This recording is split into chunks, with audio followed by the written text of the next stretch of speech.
아까 청취자분들도 아침에 일어날 때마다 금메달 소식 들어서 참 좋다고 하셨는데요.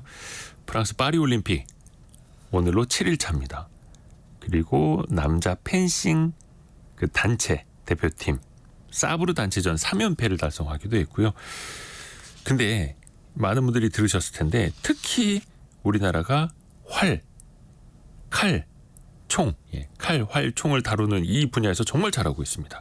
근데 이게 과연 우리 선조 때부터 이어지는 건 아닌지 이런 궁금증도 드는데요. 역사 커뮤니케이터 이한 작가에게 한번 들어보시죠. 안녕하세요, 작가님. 안녕하세요. 우리가 유독 올림픽에서 활이나 총이나 칼을 다루면서 메달을 많이 딴 거는 어떤 이유가 있다고 혹시 보세요? 역사학자로서. 역시 활의 민족이 아닐까 싶습니다. 원거리 딜을 아주 잘하는 민족이었거든요. 원거리 딜이요. 그러니까 활을 쏜다거나 네. 총을 쏜다거나 하여간 쏘는 건 아주 잘했습니다. 쏘는 걸 잘했나요? 그 주몽 동명성왕 이래로 활을 잘 쏘는 사람이 항상 대접받는 사회였고, 그래서 각 왕조의 왕마다 이를테면 아까 얘기하는 동명성왕 고구려의 왕, 그 다음에 고려의 왕인 왕건도 아주 명사수였고요. 그 다음에 태조 이성계는 두말할 것도 없고요. 거의 활을 잘 쏘는 사람이 왕이 된다라는 이야기가 있는 것처럼 각 왕조의 왕들은 활을 되게 잘 쏘고요. 그 다음에 조선의 왕들도 대체로 활을 잘 쏘는 편이었고 특히 명사수가 정조였습니다. 최희진 님이 진짜 딱 주몽 이야기 올려주셨네요. 예전에 보면 뭐 벽화부터 시작이 됐고 어떻게 보면 우리나라 양궁 선수들이 그냥 맨날 막 금메달 휩쓸어 간다고 외신 보면 외국에서 막 경기에도 하던데 역사를 좀 알려줘야겠네요. 우리나라 역사를. 우선은 또 궁금한 게 이겁니다. 조선 시대에도 뭐 이제 세계적인 올림픽까지는 아니더라도 조선 내부에서 뭔가 경쟁 경연 같은 게 있었을까요? 이런 스포츠 비슷하게? 그 스포츠 하면 역시 빼놓을 수 없는 게 경쟁입니다. 그냥 노는 것도 재미있지만 누가 이기냐 지냐를 거는 순간 도파민이 쫙 올라가고 긴장이 되고 그리고 재미가 있어지죠. 그렇죠. 그래서 그렇게 하면 이제 피가 마르지만 그만큼 재미가 있어지고 또 실력이 나아지게 되니까 어쩔 수 없는데 조선시대 때는 이런 스포츠가 아주 대놓고는 있지 않았던 게 왜냐하면 문치주의, 그 글을 더 숭상하는 선비의 나라였기 때문입니다만 그렇다고 해서 아주 없었던 건 아니고 위로는 왕에서부터 아래는 백성들까지 아주 스포츠를 즐겼습니다. 대표적인 예로 씨름이 있죠. 씨름? 그렇죠. 씨름은 빼놓을 수가 없는데 요게 그러면은 김홍도 그 그림 보면은 씨름 그림 나오지 않습니까? 옆에서 누구는 엿 팔고 있고 사람들은 쭉 둘러서 구경하고 있고. 조선시대도 당연히 엄청난 인기 종목이었겠네요. 예. 고구려의 벽화에도 씨름이 나와 있습니다. 지린성 지한형 룽거우 쪽에 각저총이라는 고구려 시대 때의 고분이 있는데 두 사람의 역사가 서로 허리를 붙들고 씨름하고 있는 모습이 있던 걸로 봐서 이미 그때서부터 아주 전형적인 씨름이 존재하고 있었던 거죠. 고구려 고분 각저총에도 씨름하고 있는 사람들의 벽화가 있다. 씨름은 그래도 서민 스포츠였겠죠? 누구나 허리만 잡으면 할 수 있는? 바로 그래서 씨름이 좋은 경기인데요. 그 왕들도 굉장히 많이 즐겼습니다. 그러니까 조선시대 때의 태종이나 세종도 이제 그 병사들을 시켜서 씨름하게 하고 앞에서 왕들도 구경을 하고 그다음에 이순신 장군도 난중일기에 보면은 부하들 시켜서 이제 씨름시키게 하고 그리고 현충사에서도 씨름 대회가 벌어진 적이 있었습니다. 그리고 심지어 그 당나라, 중국 당나라 때의 무종 자신이 황제가 씨름을 좋아했다거나 그 다음에 우리나라 고려의 충수광도 씨름을 좋아해서 이제 그 환관들과 같이 씨름했다는 얘기도 있습니다. 이야, 이게 고구려 고분에도 있었고 고려 시대, 조선 시대 그리고 지금까지도 씨름은 계속해서 전해져 내려오는 거고요. 혹시 그 옛날에도 진짜 뭐 삿바가 있었을까요? 지금은 이제 당연히 씨름에서 필요한 게 모래판하고 삿바 아닙니까? 삿바를 잡고 했었을까요? 옛날에도? 그게 얼마나 같았는지는 좀 완벽하지 않은데 왜냐하면 지금 몽골이나 그리고 우리나라, 일본의 씨름이 전부 달라졌지 않습니까? 그 당시 이제 그 씨름으로는 내국과 외국 그리고 윤기라는 기술이 있었다고 전해지는데요.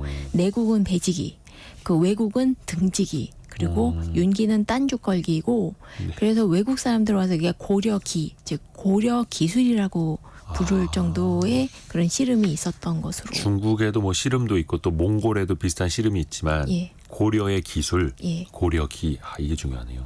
그래서 이제 주로 5월에 단오, 그리고 7월 15일 그 백중, 그리고 8월 추석에 예. 씨름 대회가 자주 벌어졌었고요.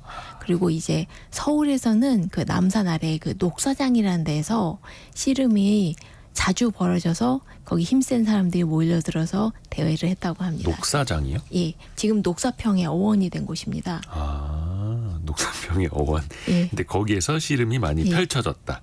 그것도 대회가요. 예, 들판이나 이제 그 모래밭만 있으면은 이제 씨름을 하는 거예요, 사람들이. 그렇죠. 뭐 예전에는 뭐 시멘트 바닥, 콘크리트 바닥은 없었을 테니까 흙바닥에서는 어디서든 할 수 있는. 예. 그렇긴 한데 꽤 씨름이 터프한 스포츠였는지 예. 그 실록 기록들을 보다 보면 씨름을 하다가 죽는 사람들이 가끔 사고가 납니다. 씨름을 하다가 죽기도 해요? 예. 어떻게요? 그게 우선 씨름이 터프한 걸 수도 있고요. 기술이 굉장히 거칠었을 수도 있고요. 씨름을 하다 보면 이제 네가 이겼네, 내가 이겼네 하다 보다가 예. 이게 그냥 씨름이 스포츠로 넘어서서 싸움으로? 예, 번지는 경우가 꽤 있었던 것 같습니다. 은근히. 감정 싸움으로. 예. 그 또 이어지는 이야기 저 뒷부분에 또 나옵니다. 예. 우선은 저는 이거 보고 깜짝 놀랐습니다. 그냥 넘어뜨리는 씨름이 아니라 이거 막 돌 가지고 싸우는 것도 스포츠로 있었다면서요, 조선시대에. 조선시대 때 대표적인 그 나쁜 그 경기로 석전이라는 게 있습니다. 석전, 예, 돌전쟁. 예, 돌석전에서 있는데 그야말로 사람을 두 패로 갈라서 예. 돌을 던지면 상대방에게 돌을 던지면 싸우는 경기예요. 아니 이게 피구 게임은 공을 던지는 거고 예. 우리 초등학교 때 옛날에 오잼이라고 그렇죠. 콩주머니 던지기는 그것도- 했었는데 그것도 맞으면 아픕니다. 그죠, 아프죠. 예. 근데 돌을 던진다고요, 서로? 그게 참 이해가 안 가는데 조선시대 때의 대표적인 경기로 그 시가지에서 자주 벌어졌습니다. 그러니까 돌을 깨서 진짜 던지는 거예요. 아니 그러니까 집회 시위할 때 예, 예를 뭐. 들어서 그러면 안 됩니다만 그러면 안 됩니다만 돌을 던지기는 하잖아요.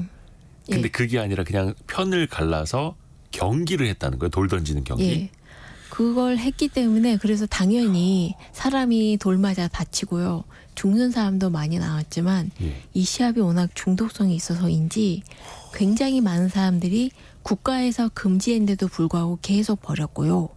그리고 그래 정말 나라가 몇 번이고 이건 너무 위험하다라고 금지했지만 예. 사람들은 끊임없이 석전을 했습니다. 신기하네요. 이거 목숨 걸고 하는 경기인데. 그렇죠? 그래서 나라에서 석전 돌 던지는 경기는 너무 위험하니까 하지 말아라라고 한 거예요. 그러면 사람들이 안 했을까요, 과연? 당연히 꼭 하는 사람들이 나오는데 이제 네. 꼭 그 말썽쟁이들이 있습니다. 말하면은? 바로 세자 자리에서 쫓겨났던 양녕대군 그리고 그의 자식들처럼 이제 왕족들 귀족들 중에서 이제 그 말썽쟁이들이 모여서 일부러 사람들을 모아서 석전을 벌이고 자신들이 지휘관이 돼서 막 지휘하는 등 아주 그냥 거하게 석전 한 판을 벌인 적이 있습니다. 그 게임의 지휘관이 된다. 예. 양녕대군을 비롯해서 왕족들이. 거의 뭐 전쟁이라고 생각하시면 돼요. 약간 소규모 전쟁. 근데 그걸 즐겼다는 거예요. 예. 뭐 투구 같은 게 있었답니까? 방패나 투구 같은 게? 없지는 않았을 것 같은데 네. 어쨌거나 사람들이 크게 다치고 죽은 건 사실입니다. 이해가 안 됩니다만. 예, 저도 이해가 안 갑니다. 근데 그거를 태종도 구경을 했습니다. 말리진 않고. 그러니까 오히려 재밌었던 거는 같긴 해요. 네. 어쨌거나 시합이니까 그 공이 아니라 돌이 날아가서 그렇지. 신기합니다. 그래서 영조 때까지도 이 석전이 있었기 때문에 그래서 왕이 계속 금지령을 내립니다. 위험하니까 예. 사람이 죽는데. 그리고 또 왜 옛날에 그 민화를 보거나 민담을 듣거나 옛날 역사책 같은 거 이제 보면은 항상 그 힘센 사람들이 나옵니다. 동네에서 힘 좀 쓴다는 사람들. 예. 그래서 돌도 얼마큼 막 든다는 사람들. 그런 이야기도 전해지는 게 많죠. 단오날에도 특히 이제 씨름 대회도 있었고. 예. 그 대표적인 조선시대 때 그 씨름 대회로 유명한 것은 전라도 장성에서 벌이는 씨름 대회였습니다. 네. 이 당시 이 일대에 힘께나 쓴다는 사람들은 다 모여서 씨름 대회에 도전을 했고 그래서 주변에 있는 백성들은 먹을 걸 싸들고 와서 이 씨름 구경을 하기도 했다고 합니다. 재미난 한판 벌어진다 그쵸. 이런 거죠. 근데 여기에 재미난 민담이 하나 있는데요. 네. 바로 그 조선 임진왜란 때 의병장으로 활약했던 김덕령의 이야기입니다. 김덕령. 예. 그 송자대전에 나와 있는 하지만 약간 민담에 가까운 이야기인데요. 그 당시 장성에서 단오날 그 씨름 대회를 벌였는데 아주 힘센 사람이 나와서 주변 사람들 모두 이기고 자 내가 그 이제 힘자랑을 한 거예요. 날 이길 수 있는 사람은 나와봐라. 근데 그때 마침 아직 그 선비였던 김덕령 장군이 이제 있었는데 주변에 있는 사람들이 김덕령한테 술을 딱 주면서 네가 한번 나가서 싸워봐라. 네가 이길 것 같은데 막 이런 예. 거예요. 그러니까 김덕령은 아이 난 선비인데 어떻게 하냐라고 하다가 하도 주변에서 권하니까 이제 그 갓도 쓰고 신발도 신고 그러고 이제 씨름판에 올라갔다고 합니다. 거의 정장 차림으로. 예. 그러니까 아이 그래서 이렇게 도포까지도 있고 그래서 네. 그런데 이제 정작 그 씨름꾼하고 승부가 붙이니까 그 묘사가 아주 재밌어요. 상대방이 김덕령 장군을 들고 빙글빙글 돌리다가 바닥에 콱 내리꽂았는데 네. 발이 이 모래판에 한 치가 들어갈 정도로 깊이 파묻혔는데 꿈쩍하지 않고 아 넘어지지는 않았다. 예. 그다음에 한 방에 상대방 씨름꾼을 쓰러뜨렸다고. 그 다음에 또 이제 그 승부가 더 과격해지니까 김덕령 장군이 호랑이처럼 소리를 지르면서 상대방을 뭐 거의 죽일 듯이 덤벼들었다. 그런 이야기가 있습니다. 민담에 가깝습니다. 그냥 힘만 세고 얌전한 선비인 줄 알았는데 예, 실제로 갑자기. 그 씨름판에서 1등한 사람을 상대로 확실히 아주- 이겼고 예. 포효를 했다는 거네요. 예, 그리고 거의 뭐 괴력을 발휘해서 상대방을 거의 죽일 듯이 덤벼들었다라는 예.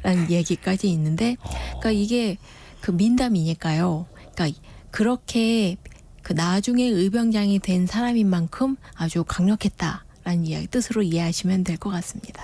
이야.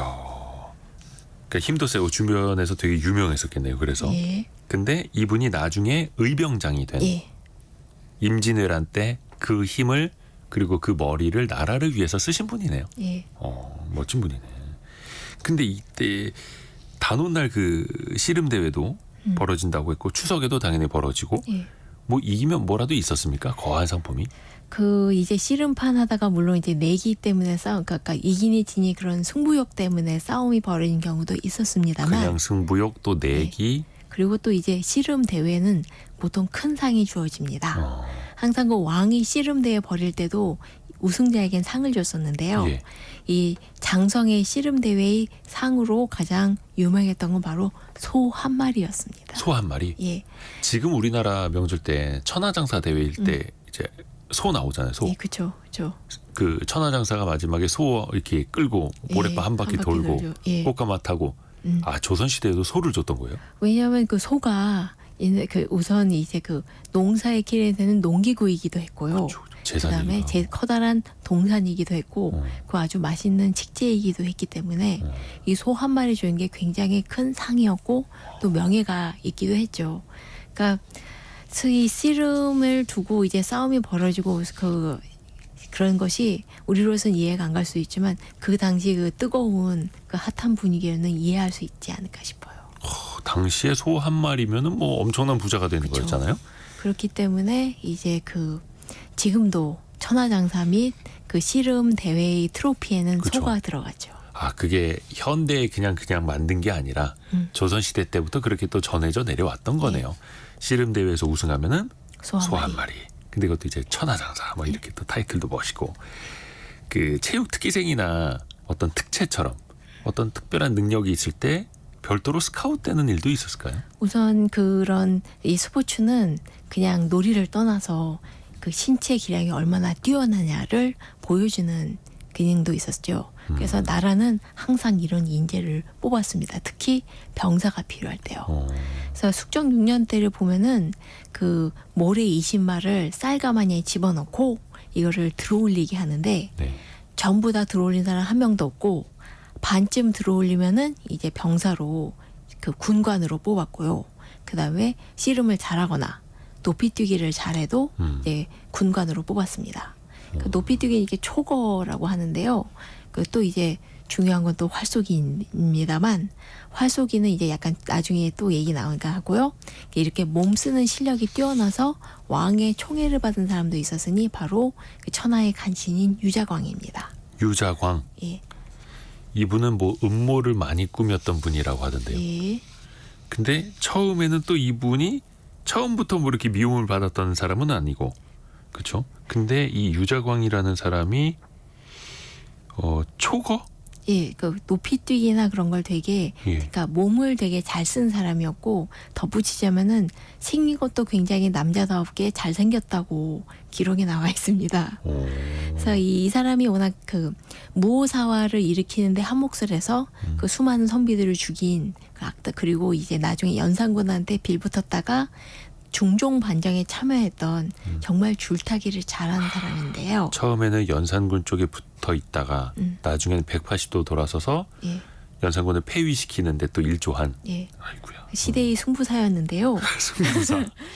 좋은 나쁜 쪽으로요. 네. 근데 이 사람은 워낙 그 양반의 얼자로, 그러니까 어머니가 계집종으로 태어나서, 그러니까 서얼 중에서도 신분이 낮은 얼자로 태어났습니다. 예. 그래서 궁궐의 갑사로 있다가 이제 당시 반란이 벌어지자 그것을 진압하겠다고 자원을 해서 세조의 그 눈에 띄게 되었는데요. 아까 얘기했듯이 생긴 것도 이제 남자답게 생겼고 몸놀림도 좋다 보니까 세조가 이 사람을 되게 총애하게 됩니다. 그래서 한번 이 세조가 이 유자광을 데리고 효용을 시험해 본다고 하는데 한 번에 뛰어서 섬돌 여러 개를 뛰어넘을 만큼 넓이 뛰기를 잘하고 멀리 뛰기. 예. 그다음에 이 기둥을 잡고 올라가는데 마치 원숭이처럼 날렵하게 뛰어 올라가서 그 세조가 그걸 보고 감탄을 하면서 예. 자기 주변에 있는 친위대들한테 너희들 중에 저렇게 할 수는 있냐? 그렇게 갈궜다고 합니다. 저 운동신경을 보거라. 예. 저렇게 할 수 있는 사람 누가 있느냐. 예. 이런 식으로. 그래서 너무 예뻐해서 유자광을 그 과거 시험 문과에 장훈급제까지 시켜줍니다.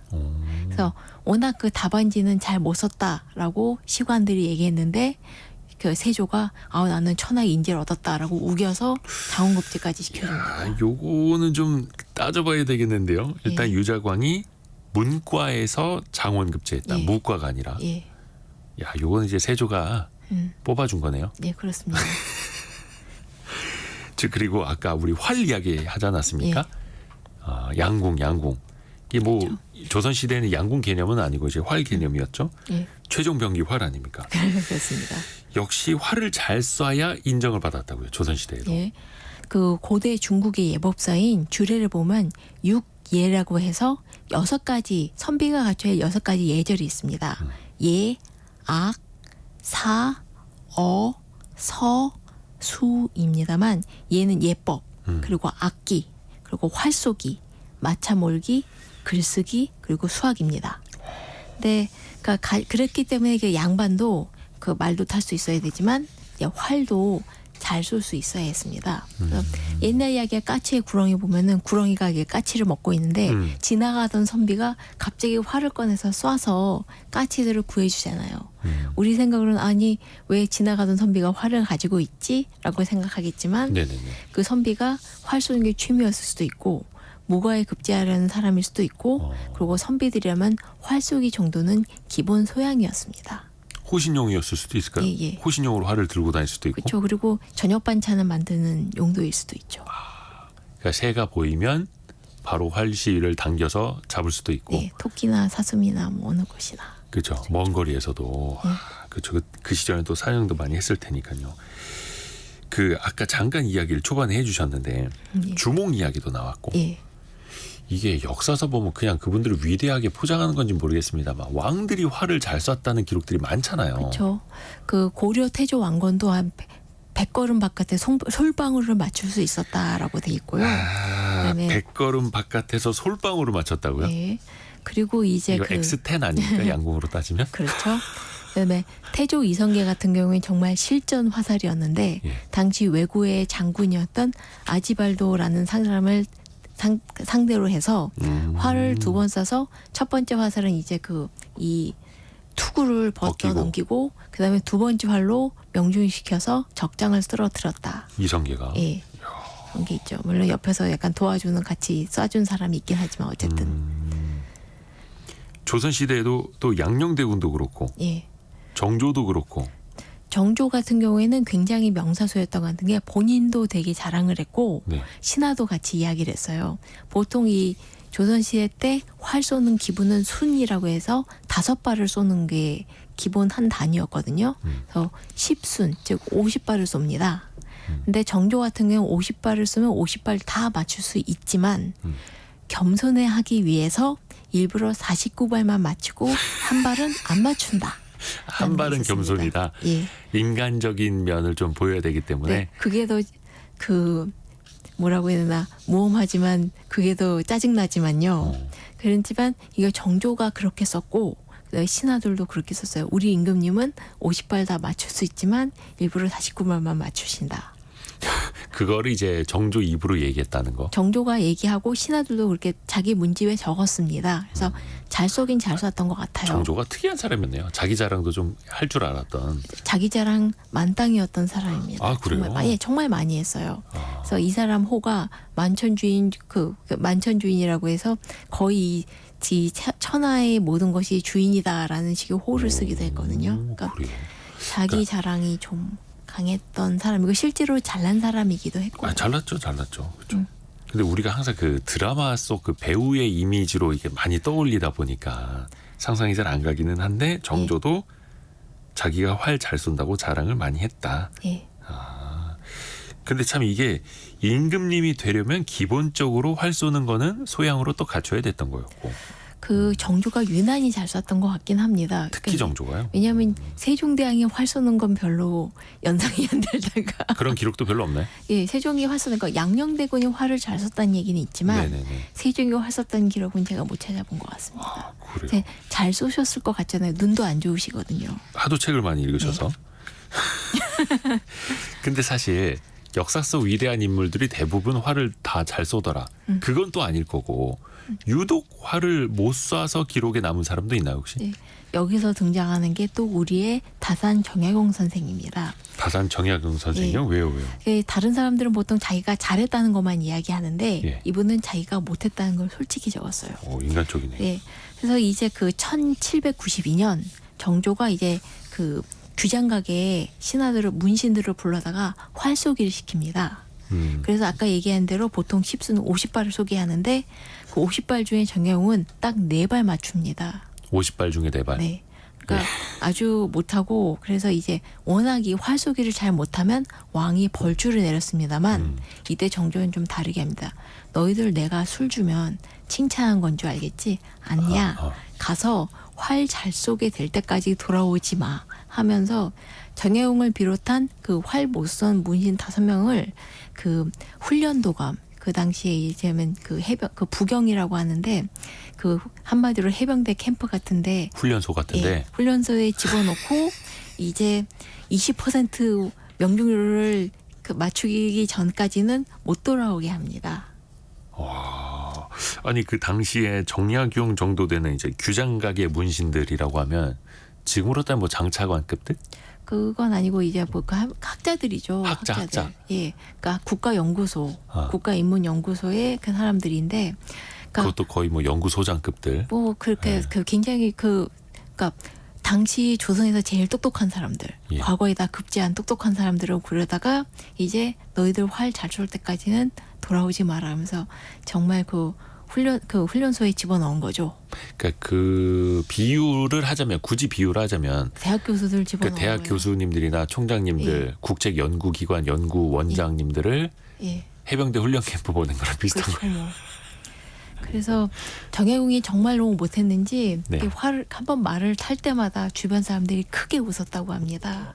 떨어져서. 예, 그러니까 이상하게 타서. 자세도 웃기고. 그러니까 몸을 움직여 본 적이 별로 없는 거죠. 그래서 공부만 하시는. 활을 쏘다가 이제 손가락도 다 부르트고 그렇게 했는데 그래도 하다 보니까 익숙해져서 5발 쏘면 3발 맞을 때까지 그 능력이 향상돼서 열흘 만에 그 훈련 도감에서 벗어나 그 원래 그 규장각으로 돌아갈 수 있었다고 합니다. 그래도 실력이 늘긴 는 거네요. 예. 근데 그걸 시킨 게 정조고 예. 정조는 나는 활을 잘 쏜다고 스스로 많이 또 자랑을 하셨고 예. 혹시 그 관역의 크기 같은 게 어떤 뭐 규격이 있었을까요? 있긴 했는데요. 그러니까 저 지금 정확하게 기억은 안 나는데 우선 걸음으로 한 120보 정도 걸어져서 쏴야 되는 거고 관역이 조선시대 초기 무가만 하더라도 관역을 쏴야지 되는 거였거든요. 예. 그런데 이제 중반 지나고 나서 관역은 너무 쉽다. 좀 더 어렵게 하자 해서 집 인형으로 바꿉니다. 예. 그러니까 왜냐하면 관역은 크고 동그라미를 맞추면 되지만 집 인형은 맞출 때가 더 적잖아요. 지푸라기로 인형을 만들어서 또 그 크기도 달리했겠네요. 예, 그렇죠. 더 작아지고 더 맞추기가 힘들어지죠. 그냥 동그라미 맞춘 거랑 틀리잖아요. 그렇죠. 이게 훈련소에서 사격할 때 뭐 100사로, 200사로 이런 거 보듯이 이제 거리에 따라서 혹은 크기에 따라서 예. 또 그렇게 했네요. 근데 아까 훈련 도감에 보낸 게 규장각의 문신들. 예. 문과를 이 정도로 정조가 훈련을 시켰다면 무과는 그야말로 진짜 전쟁터였겠네요. 그 무과의 조선시대 무과는 거의 그 괴수 대잔치였다라고 할 정도로 정말 그 조선에서 가장 몸 잘 쓰고 가장 활 잘 쏘는 사람들이 모여서 그 중에서 대결이 벌어지는 그런 장소였다고 합니다. 거의 막 이제 그 피지컬 경쟁하는 프로그램에 나오는 그런 것처럼. 예. 그 사실 그 중국만 하더라도 그 무협지에 나오는 것처럼 협객들이 나오지 않습니까? 협객. 예. 그래서 뭐 사주협력 뭐 이제 영웅문 그런 거 보는 것처럼. 근데 조선 시대에는 그렇게 무협들의 세력이 이렇게 있긴 한데 강하지는 않아요. 그 가장 큰 이유 중 하나가 상당히 힘께나 쓴 사람들 대부분이 무과를 통해서 그 국가 체제에 편입되었기 때문으로 여겨집니다. 그래서 그 무과에서는 정말 그 실력이 대단했던 사람들이 많은데 정혜원 같은 경우에는 그 무과 같은 걸 보고 정말 천하의 명사수들이 다 모여서 한 끗 차이로 떨어진다라고 할 정도로 굉장한 경쟁이 벌어졌다고 기록하고 있습니다. 지금 그 올림픽에서 예. 선에 걸쳤느냐 안 걸쳤느냐 막 일이 한 끗 차이로 막 점수가 엄청 달라지듯이 예. 조선 시대에도 비슷했던 거예요. 어마어마했죠. 야, 그래요. 어려웠겠죠, 당연히.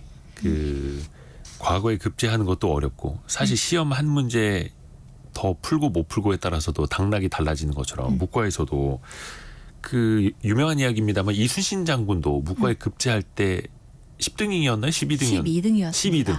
예. 그 정도로 어려웠다는 예, 거잖아요. 또 그 전에는 말에서 떨어져서 한번 낙방했을 정도로, 그러니까 사실 이순신 장군의 그 사격 명중률을 난중일기에 적어 놓으셨거든요. 50발 쏘면 43발이 맞았습니다. 사격이요? 아니 그 활 쏘는 거. 활. 예. 그래서 사실 그 물론 그 당시 난중일기 쓰셨을 때는 이제 무과 이제 급제하고 좀 지나서 나이가 드셨을 때인데 그래도 여전히 43발을 맞출 정도의 그런 무력을 가지고 있었는데 그런 이순신 장군조차도 그 12등을 할 정도의 시험이 바로 무과였던 겁니다. 조선시대 초기에 무과의 과목은요, 그러니까 쏘는 것만 4종류나 되었습니다. 그러니까 목전, 철전, 편전, 그리고 기사, 기창, 격구였는데요. 네. 목전은 나무 화살, 철전도 화살이지만 약간 좀 재료가 다른 활이었고요. 편전은 좀 특이한 화살인데 굉장히 짧은 화살을 통을 써서 이제 통화라는 도구를 써서 날리는 화살이거든요.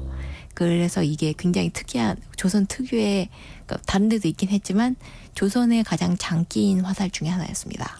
나중에 이게 포처럼 되는. 약간 그런 걸 그 비슷하죠. 그러니까 왜냐하면 이게 애기살이라고 한 게 이 화살이 되게 짧거든요.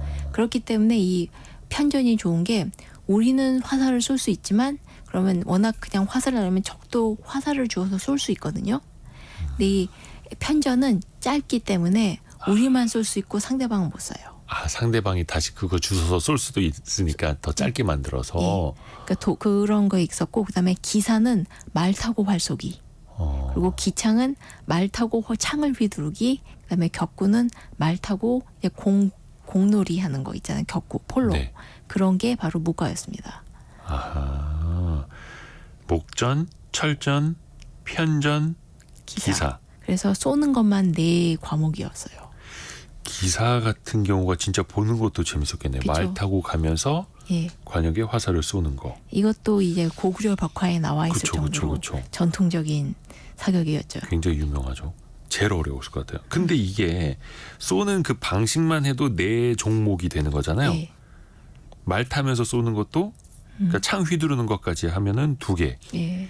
나중에 근데 이 종목이 더 늘어났다고. 그 아무래도 그 조선 중기 때 임진왜란과 병자호란 등을 겪고 나서 네. 그러니까 무과가 더 어려워집니다. 그리고 아까 얘기한 대로 처음에는 관역을 맞추는 거였는데 그 효종이 얘기한 거예요. 그러니까 아니 관역을 맞추는 건 실전의 효용성이 별로 없다. 아, 그러니까 실제 전쟁 나면 예. 적군이 거의 가만히 관역처럼 서 있겠느냐. 그러니까 관역처럼 크지도 않고요. 그러니까 집 인형으로 바꿔서 난이도를 더 올렸습니다.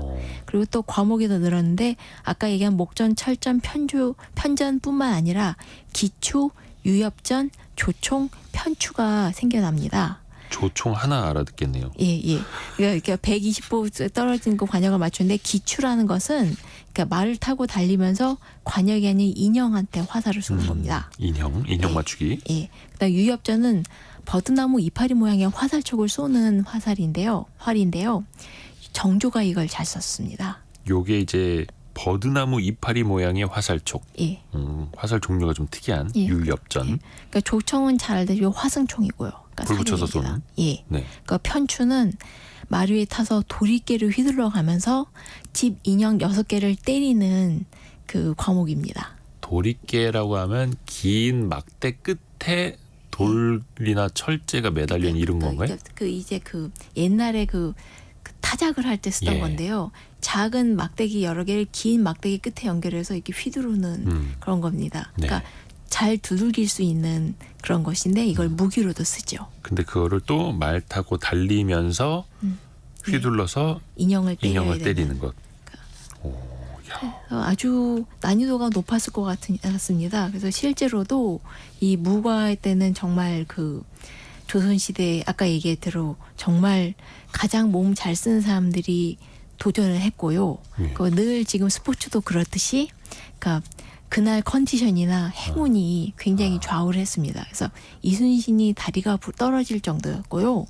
그다음에 정조 때의 무인인 노상추 같은 경우에는 그 사람의 동생인 노상근도 이제 그 무과에 도전했는데 이제 일기를 썼어요. 그러니까 자기 동생의 가장 장기였던 과목이 있는데 무과 시험 당일날 그 가장 잘하는 과목을 망친 거예요. 그래서 되게 속상해하면서 아니 그걸 제일 잘하는데 그걸 못하면 어떡해?라고 그런 걸 썼고요. 그 주 종목에서 먼저 떨어지면은 이제 예. 크게 낙담하게 되죠. 그렇죠. 그래서 실제로도 낙방을 했고 이 사람의 아들도 나중에 무과에 도전을 하는데 활쏘기 과목을 앞두고 시험 직전에 과외 선생을 들여서 같이 활쏘기 연습을 해서 그걸 또 적어놨습니다. 실습. 예, 그러니까 코치를 들여다가 옆에서 맹렬 연습을 하는 거예요. 이것도 이제 과거에 급제하려면 예. 무과에 급제하려면 그것도 전국적으로 날고 긴다. 운동신경 좀 있다 하는 사람들이 또 다 올라오니까요. 또 제일 중요한 그 순간의 컨디션과 행운 그런 것도 무시할 수가 없었습니다. 그러네요. 예. 그날의 컨디션, 행운까지. 근데 이렇게 이제 실습 많이 연습을 해서 실기만 잘 본다고 되는 것도 아니잖아요. 그렇습니다. 조선시대 무과는 그 몸 쓰는 것뿐만 아니라 병법이나 글 쓰는 것도 잘해야지 통과할 수 있었습니다. 그래서 앞서 얘기했던 노상조 같은 경우에는 실기는 잘했다가 이제 어떻게 그 시험 정보를 잘못 들어가지고 엉뚱한 시험 범위를 공부한 바람에 벼락치기를 했지만 실패하고 낙방을 한 번 한 적이 있습니다. 야, 그렇겠다. 시험 범위 잘못 알아서. 예. 제가 그 순간의 일기를 본 순간 제 마음이 다 아프더라고요. 그쵸. 어떻게 이거 답안지 밀려 쓴 거랑 비슷한 거 아닙니까? 그렇습니다. 근데 다른 한편으로 정말 일자무식이면서도 무과에 급제한 사람이 있었습니다. 세조 때의 최적이라는 사람이었는데요. 이름이 최적이에요? 예, 최적. 근데 아버지는 여진인이었고 어머니는 그 조선의 기생이었어서 굉장히 그 약간 천민이었고 그다음에 교육도 잘 못 받은 그래서 일개 병사였는데요. 그 수양대군이 중국으로 갔다 오면서 네. 그때 수행을 하게 되면서 그 수양대군과 친해지게 되면서 출세길로 들어서게 됩니다. 그러니까 이 사람은 그러니까 정말 일자무식으로 글자를 몰랐는데 네. 화를 굉장히 잘 썼다고 합니다. 그래서 그 세조가 이 사람의 그 무과에 급제시켜 주려고 데려왔는데 오. 그래서 일부러 시험 그 내일 책을 보여주면서 이 중에 아는 글자가 있냐 하고 최적한테 물어봤는데 모르겠는데요. 까막눈이니까. 예, 라고 얘기하니까 세조가 그 자리에서 시험 그거를 바꿔서 그 스피드 퀴즈를 냅니다.